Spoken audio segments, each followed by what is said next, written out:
A very good afternoon and a warm welcome to UBC Lunchtime News on this 12th day of June 2024. I'm Loreen Masika Kazimoto and we bring you this news live at the UBC headquarters on Nile Avenue. Now we start off with our first headlining story this afternoon. The Ministry of Gender, Labour and Social Development is calling for increased recognition of unpaid care work. The Commissioner for Gender and Women Affairs at the Ministry, Angela Nakafero, said this recognition would support investment in technologies and services to reduce the burden and to ease household and community tasks. This includes reducing taxes on essential items that make unpaid care work easier at home. Take a look. And apparently, UWEC is working together with the Chubu University and JICA to ensure that we conserve the African grey parrot. It's an endangered bird, and for us, we are more into the awareness. As one of the mandates of UWEC, we are looking at conservation through education. So we have moved from UWEC to having the parrots into the rehabilitation area. And I have one or two persons. All of us will pay. At the household level, I pay for my hostel, like any other woman.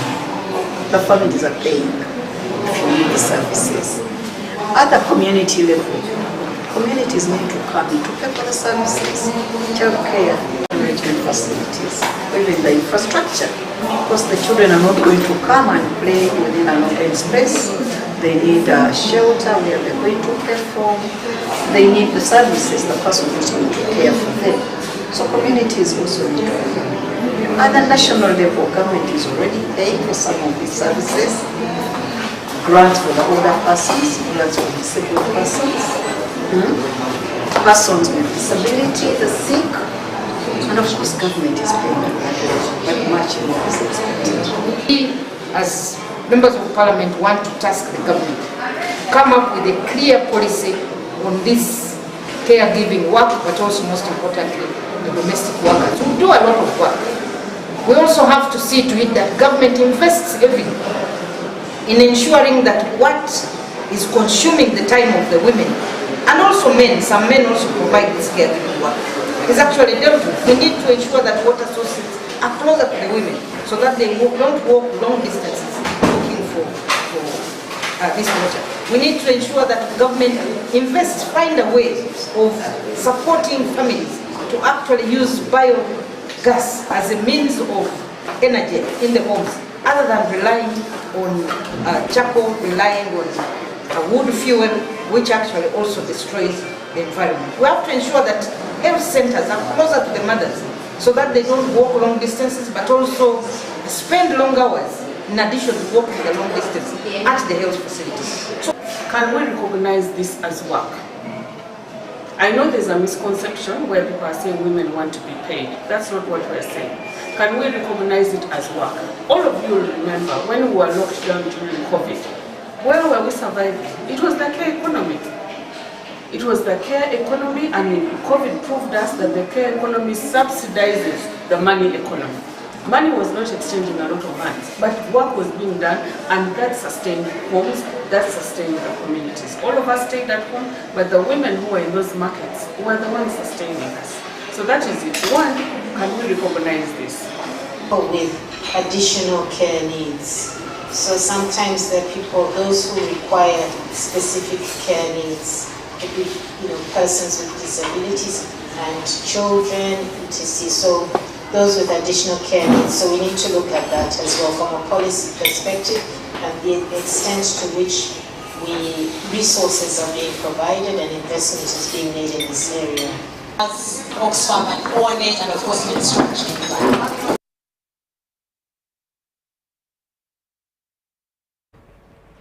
Now, officials from the Democratic Party are in northern Uganda to mobilize support ahead of the 2026 general election. The team, led by the party's Secretary General, Gerald Sidanda, is in Gulu after meeting members yesterday in Lira. In Lira, Sidanda outlined 4 key pillars of the country's future: achieving national consensus, constitutional reforms, electoral reforms, and ensuring a peaceful transition of power. Tayari kwa chama ndani ya chama, si ndio? Sisi wote ndani. I couldn't go to the village or to the rally because the purpose here today is not to drive election or rally, is to speak about membership application, registration and leadership renewal. And who are the key people at the headquarters? I contact district. Then the district will trickle down. We don't have those equipment or all those things needed to run one. From there down, there will be a challenges for us as chairpersons, because each district have a large covering. Out of the structure we have, others have gone to other parties because of our delay. I agree we have had challenges, not only in this region, but we have had challenges specifically towards 2021 to 2020. But you can see that DP has councillors in this area, and you've seen them. We are not bad off the way you would think. The party believes that we should reconcile as this nation. And reconciliation is not only to opposition, even those in NRM must reconcile. What actually led us to signing a cooperation agreement with the National Resistance Movement, because we think we must have a stake and we must have influence in the governance of the country. Our engagement is not the people you like. You actually go to those you don't like, to those you have issues with. We have issues with NRM. That is why we must engage them. 3, we need constitutional reforms. That's why we asked to lead a ministry that is charged with the processes of reform. The DP is a champion of reforms in this country. We must engage the NRM on peaceful transition without bloodshed. No mapambano, mapambano. Bado mapambano, DPOA.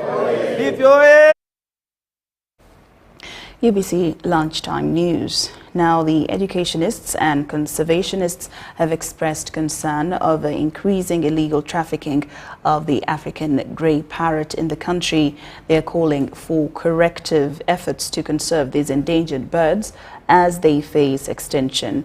As Uganda joins the world to celebrate World Parrot Day under the theme Pledge for the Parrot, Uganda Wildlife Education Conservation Center in Entebbe has launched a community initiative campaign. This campaign is aimed to promote conservation through educational awareness and habitat restoration for the African grey parrots. And apparently UWEC is working together with the Chubu University and JICA to ensure that we conserve the African grey parrot. It's an endangered bird, and for us, we are more into the awareness. As one of the mandates of UWEC, we are looking at conservation through education. So we have moved from UWEC to having the parrots into the rehabilitation area, from the viewing points, but now we are going to communities where the African grey parrots dwell naturally. So just a few days back, we had a workshop which was aiming at capacity building of communities in regards to conserving this very bird. So in there we had like community members from Komi Island, where particularly we are looking at Zingora because it has the natural forests where these parrots are dwelling.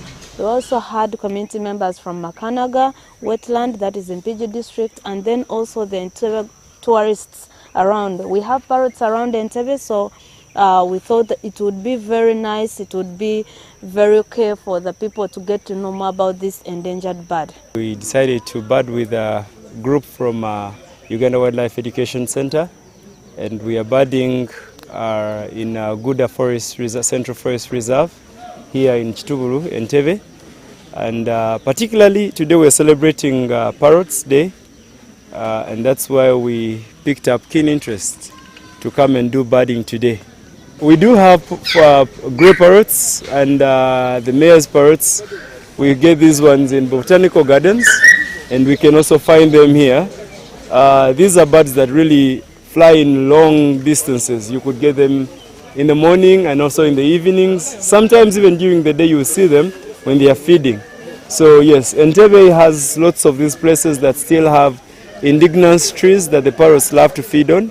So we could get them in the Guda forest, we could get them in other forests, even in Navinonya, you get them also in the botanicals. So wherever you have indigenous trees, especially those that with the fruits, then you expect to get these parrots coming in.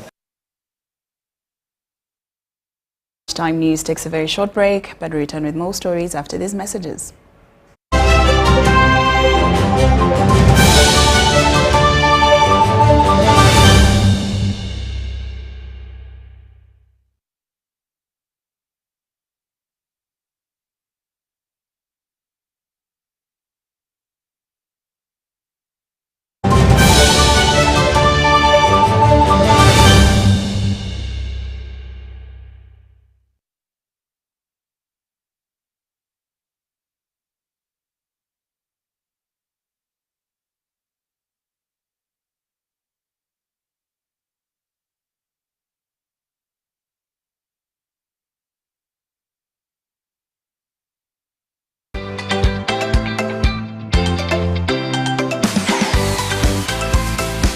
Morning time wao mwami wange nangamba yesterday bamukubiddeko essimu aba MTN nga bamugamba nti awangudde ssente school fees owa Andrew.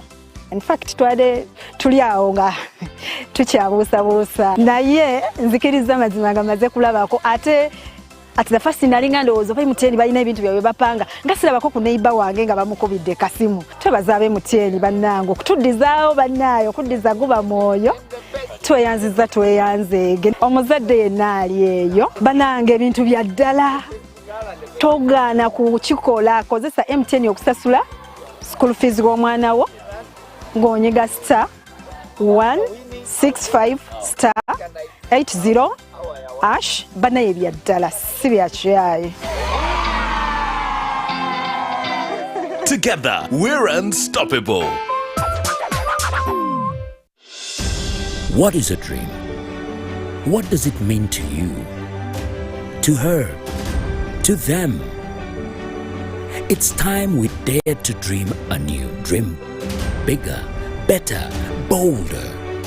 Let's dare to dream of tomorrow, today, of someday, of the hope that comes with change, of a change that transforms lives. That glimmer in your eyes, the prospect of maybe, of all the hopes that we carry. It's the promise of enjoyments, co-enjoyments for you and your mates. A dream keeps us going. It's the one thing that drives us, inspires us, motivates us. One goal, one hope, one dream. With the Uganda National Lottery, your dream can become a reality. Bigger is here. What's your one thing?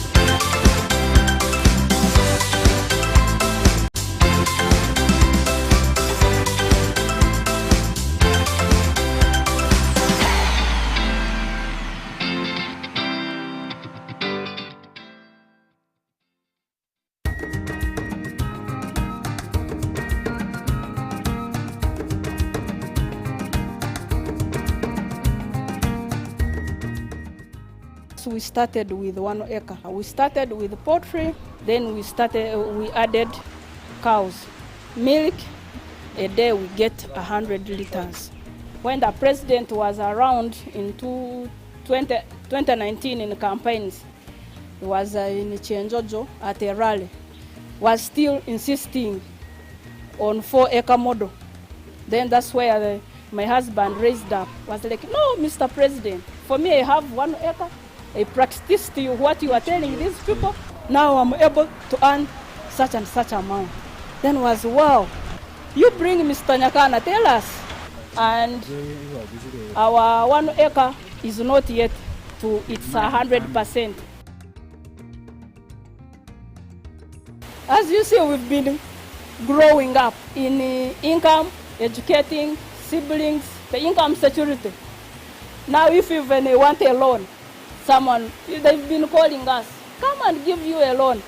People, they know that you have income, even tomorrow you can what? You can pay. Then President talking to us, we've been receiving a lot since from that announcement. That is a free advert for us.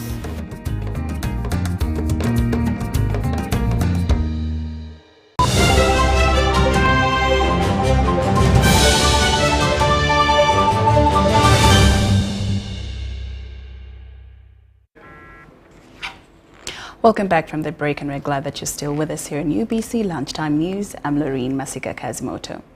Now, in more news this afternoon, men have been encouraged to seek support and counseling during times of hardship instead of holding on to anger and problems which can lead to depression. Now, this comes amid concerns that many men prefer to suffer in silence rather than open up to others for fear of rebuke and mockery.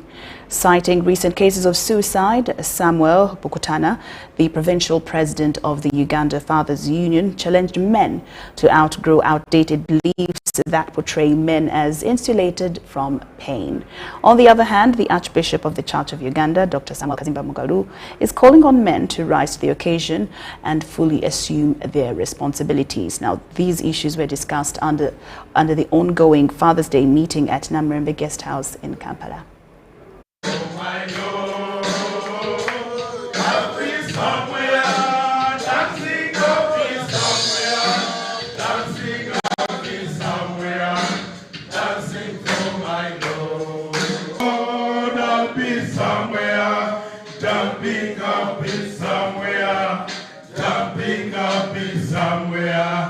Jumping for my Lord.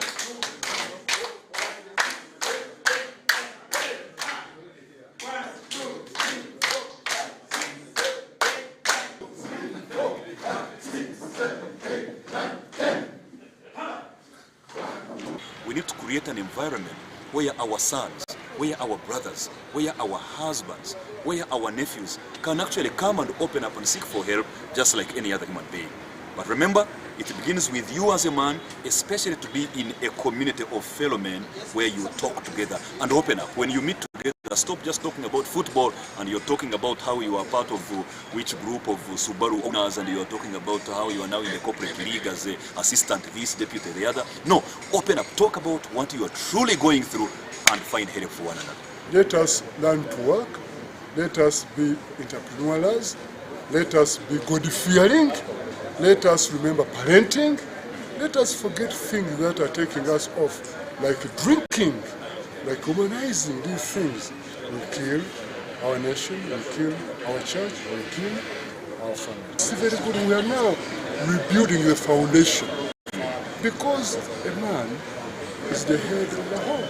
But also in leadership, it's very important that we have men who can support their families. Men who can really work and develop this nation. Men who can fight vices like corruption. Men who can fight immorality.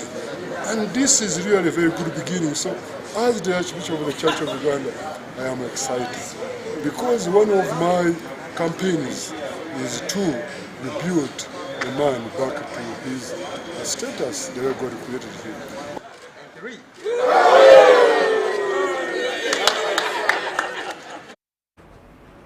Now, the Permanent Secretary of the Ministry of Education and Sports, Ketty Lamaro, has inspected the commencement of the end-of-semester examination for Uganda nurses and midwives. The inspection aims to ascertain compliance with the examination regulations set by the ministry. The exercise began at St. Michael's School of Nursing and Midwifery, affiliated with Lubaga Hospital. The inspection by the Ministry of Education and Sports to these nursing and midwives institutions is to assess the practicum sites and laboratory equipment for trainees. The main thing for the laboratory training is the practicals. And the practicals is done in the laboratory that we went to see up there. A laboratory that should be well equipped. It should have the required equipment, it should have the supplies, it should have the other materials and supplies. And this has been, of course, as far as we know, it is one of the centers of excellence in laboratory training. The Permanent Secretary, Ketty Lamaro, witnessed examination centers arrangement at St. Michael Nursing School in Lubaga Hospital and established seating arrangements plus the observance of other examination rules.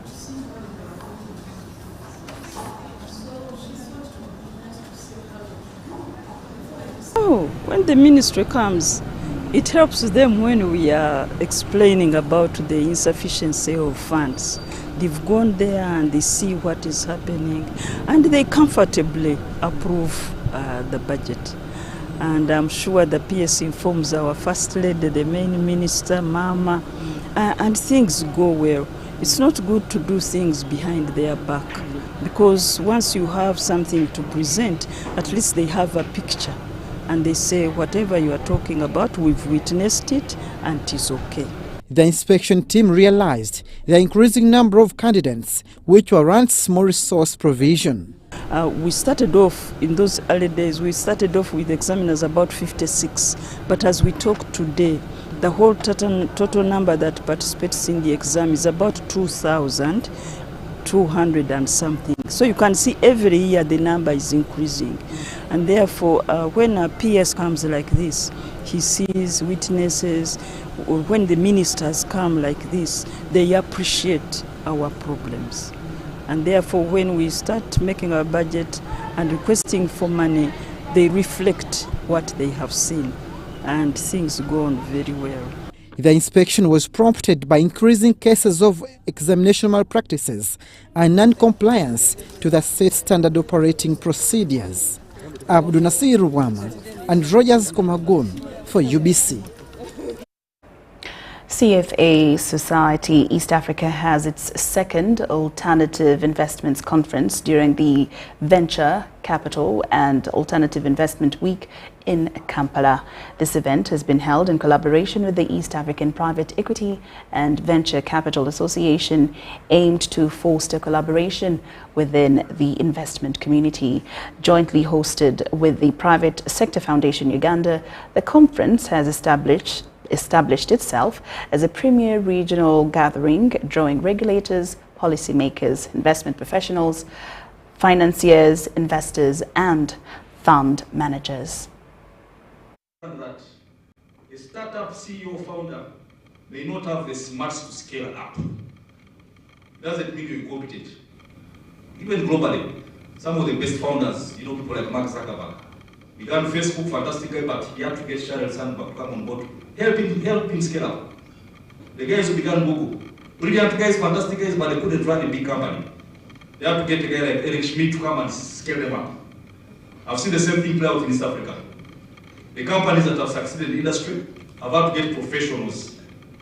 Those that struggle, that stagnate, and when you think, I began this thing, until I die, it will be under me the way I want it to be. You may be a $1 million CEO, but you can't be a $10 million CEO.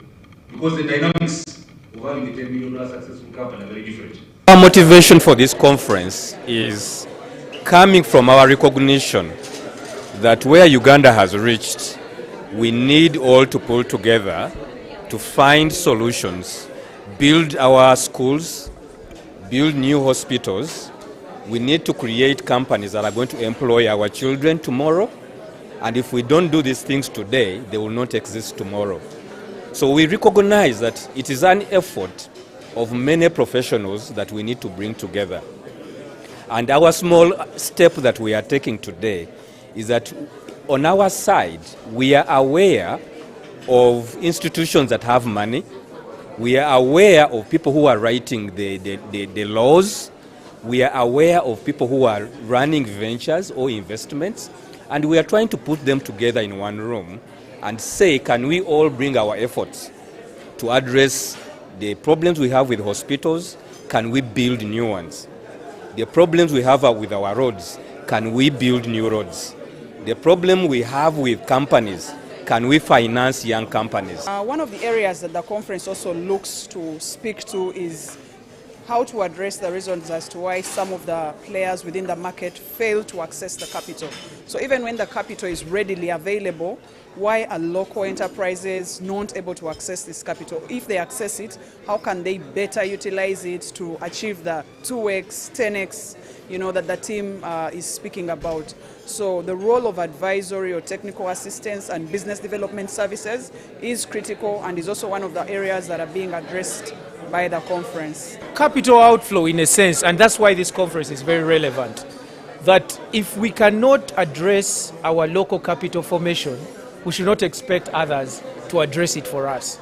That is the tenet of this discussion. So as he was saying, some tax policy reforms, some regulatory reforms are being discussed as part of budget, and we hope to see that that comes through. If that comes through, then we can start to locally domicile capital here and use local capital to leverage foreign capital, not use foreign capital to leverage local capital. I think when we get it that way, then we shall be self-sufficient in our capital availability and ability to use it for reform. The whole idea is to actually be able to showcase the different investment classes that are there in investments, the different opportunities, and help the industry understand better the opportunities that are there in alternative investments. In the 90s, government adopted a cash budget approach to minimize utilization of services that it could not pay for so as to reduce debt burden. Running a cash budget simply means demand for goods and services backed by the ability to pay for them. And as we say, there are people who take their children back to school and they are not asked to pay. The school knows they will pay. Now, such people don't use cash. You go for medical treatment, the doctors will treat you even before you pay, because they know you will pay. Now, the difference between such kind of running a budget, whether national or personal, is when people begin to wonder whether you'll be able to pay. Then you must turn up with cash. A principal economist at Makerere University Business School, Dr. Fred Muhumuza, asserts that Uganda ought to drastically reduce borrowing, focus on revenue collection scaling, and service delivery in order to sustain a developing economy. There is a procedure in government they call a commitment control system. Don't commit government if you do not have cash. So even up to today, people, accounting officers, will always wait for a warrant. Now, a warrant is not necessarily cash, and that's why the deviation comes in. A warrant is simply saying you can spend up to 20 million this quarter, but you still have to wait for the cash to come in. Now, unfortunately, some people have used the warrant to still commit government, deviating from the cash budget.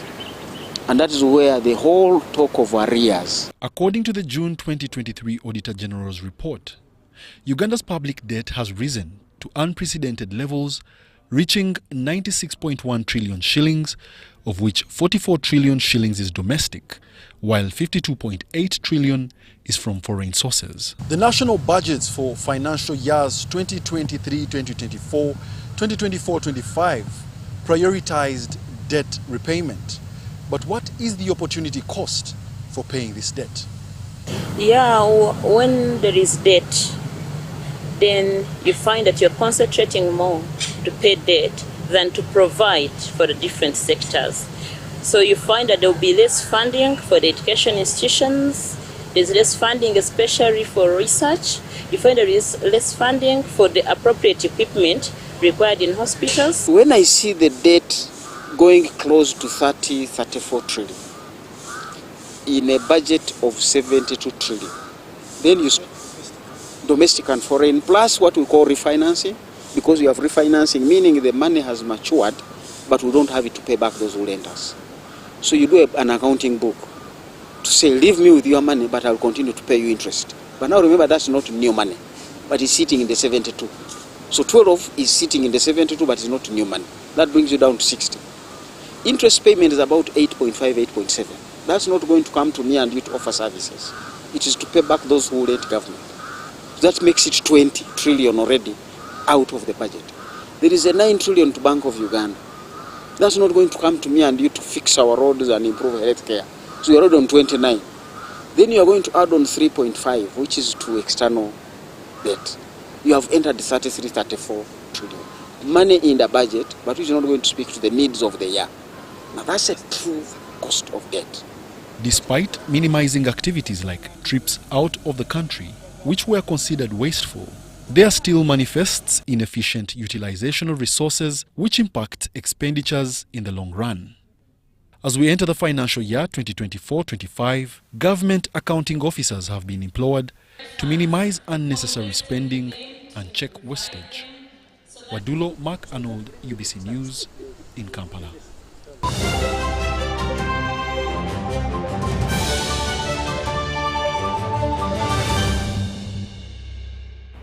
All right, and now into business. Jinja City Legislature Manjeri Chibakutika has joined forces with residents in the Busoga sub-region to gather signatures for a petition to Parliament.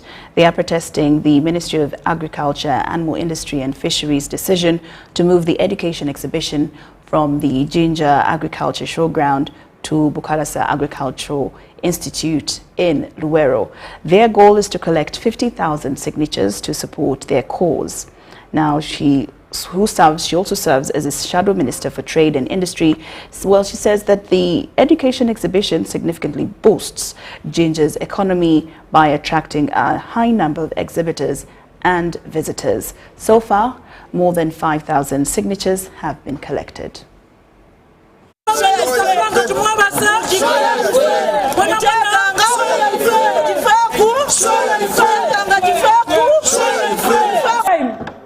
I wish to call upon Uganda Farmers Federation that they should first of all abandon relocating the agricultural show exhibition that happens every year here in Jinja. They should abandon relocating it to Bukalasa, and it should be maintained here in Jinja as it has been. To my fellow members of Parliament, Busoga Parliamentary Caucus, I also wish to appeal to the Right Honourable Speaker of Parliament to make sure that at least we are accorded space on the order paper to see that we are able to debate about this matter so that we save the Jinja Agricultural Show exhibition that happens here every year for the benefit of the people of Busoga. The show exhibition in Jinja is an historical event of Busoga and Jinja at large. So we cannot allow something which has been fetching a lot of revenue, bringing a lot of employment. Our people have been benefiting, the business community have been benefiting, and even our students, our pupils have been coming here to learn a lot about agriculture. So we cannot just allow such an event to be taken away, because that will be an opportunity taken, and you never know, it will never come back. So as leaders and as stakeholders of this town, we cannot allow such. That's why you have come out strongly to oppose that move of relocating this agriculture show to Bukalasa. To add more poverty on another poverty. Remember, we were categorized one day that Jinja is the more poorest region in Uganda. And we asked the question, are we poorer than Karamojongo region or Teso region? So if it means if we are poor, then our thing, like this thing, show ground, which would make us rich, and it is taken to Bukalas. So therefore, we have come up with the Honorable Manje and other guest of honors in Jinja district to say no.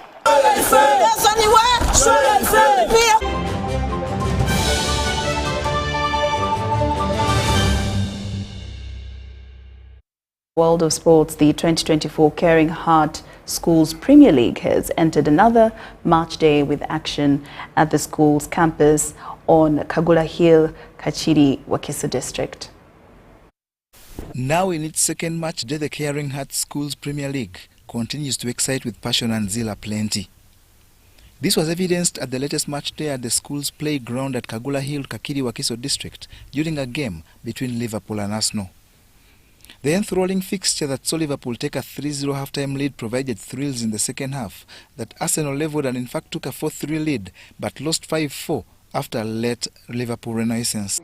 What made us to get the victory, it is our maturity, because many of our players, we are from senior 4, senior 5, senior 6, but those ones, many of their players, they come from all-level classes, senior 1, senior 2. This league, that is in its pioneer years of 6 teams including Aston Villa, Manchester City, Manchester United and Chelsea, and is a brainchild of Pastor Paul Musi of Caring Heart Victory Community Church. Big dream is to nurture, scout the young talent. We do believe that really for the development of the game, it will not take FUFA alone. I think there are stakeholders like schools. I, for one, started playing soccer when I was in primary 4. So if you leave out schools, these are stakeholders. If you leave out villages, if you leave out clans, we will not be developing the game. So what we are doing is to contribute what we can really do, and develop the young talent. And I think that's what Uganda needs. To ensure the players are molded to meet the demands of the local and international scene, the organizers have hired the experience of Coach Angelo Runyensi. The talents are there, but need to be worked on so that they also catch up with the standard of football in Wakiso. And in Wakiso, the standard of football in Wakiso is very high to enable them to compete in the post-primary here in Wakiso district. Currently, Liverpool leads the standings on 4 points after 2 games, with Aston Villa and Chelsea on 3 points. Man City has 1, while Arsenal is pointless. The league is played once a week, with next Wednesday having Manchester United against Aston Villa. And with that, UBC Lunchtime News has come to an end. Thank you so much for your company. Do enjoy much more of UBC Television's program. Marine Masika Kazumoto.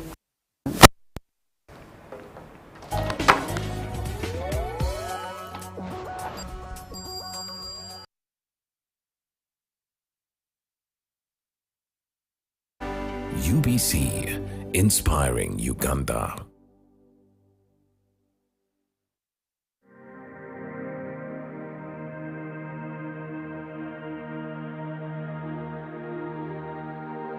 Hello, my name is Evangelist Natalia Trushuk, and I am with the amazing ministry called Christ for All Nations.